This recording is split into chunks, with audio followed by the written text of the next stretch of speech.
just trying to glorify God with my life more. And coming to camp every summer has been really awesome for that, because you kind of get a chance to be with people who have that same kind of goal in mind, you know? I spent pretty much every year of my life here, at least a little bit. Every birthday of my life has been here at this camp. And so it's been my home pretty much since I was just a wee little knicker running around in the bush to a camper in the cabins to a staff person helping serve. When I was a kid and I was growing up, I never really knew too much about it. I was just like, oh, Christian, that's what you're supposed to do, right? That's how it ought to be. So I was just content to say my little prayer and keep living life, right? Wasn't doing too much for God, and all through elementary school, that's how it was. It was just kind of just floating around, just kind of going through life, you know, going through the motions. Kept coming to camp every summer. It was kind of cool. More fun for the running around times and playing with my friends than for the spiritual side of it, right?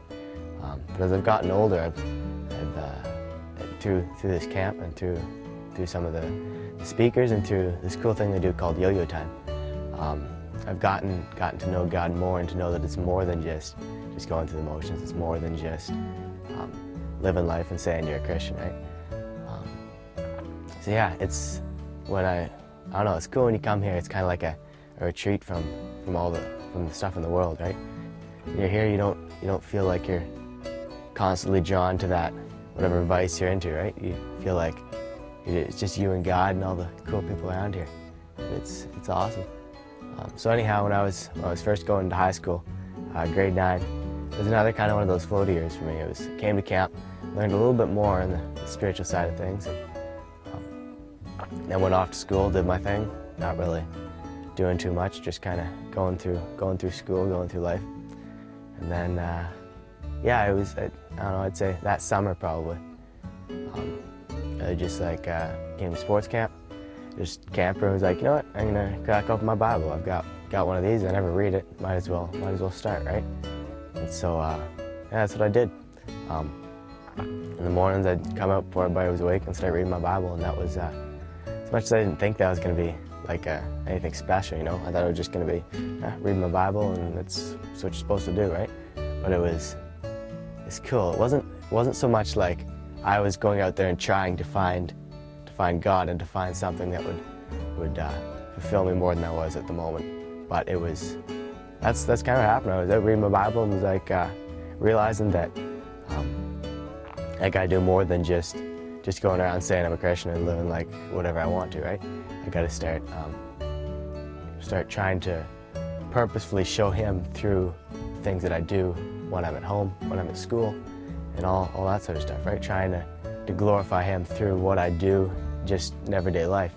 I started reading through the Gospels and realizing exactly like what Christ has done, and how when he was here and He came and He taught, and He showed us the standard, right? Showed us where we're supposed to measure up to, which is something we obviously can't do because He was perfect, right? Kind of exchange happened where Christ got my sin, which He didn't deserve, and I got His righteousness, which I didn't deserve. So God, when He looks down, doesn't see me as that sinful person anymore. He sees me as Christ's righteousness. He sees me as perfect and spotless and without fault, which is awesome. It was something I'd heard before. I'd heard as a kid in Sunday school, but it wasn't something I'd ever really grasped onto, you know. And something I never really thought too much about. But just learning and growing through all sorts of things, church, you know, youth group, all that, and yeah, just trying to glorify God with my life more.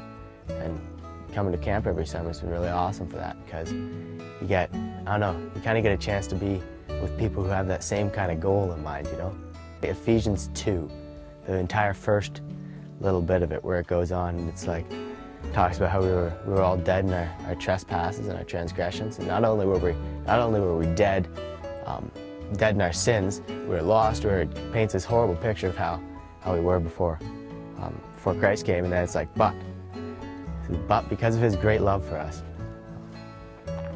Yeah, I can't remember the full verse, but it says, because of Christ's great love for us, He died for us, and it's one of the coolest summaries of the gospel in the Bible, I think. So that's probably my favorite verse. Yeah, Jesus he's kind of the person I look up to, the person I look to for the strength to keep on going through life. He's the person that ultimately I want to live my life for and to please because He's given me everything even though I don't deserve it. So how can I do any less than live to give Him everything because He deserves it. My name's Jayden, this is my story, and I give God all the glory.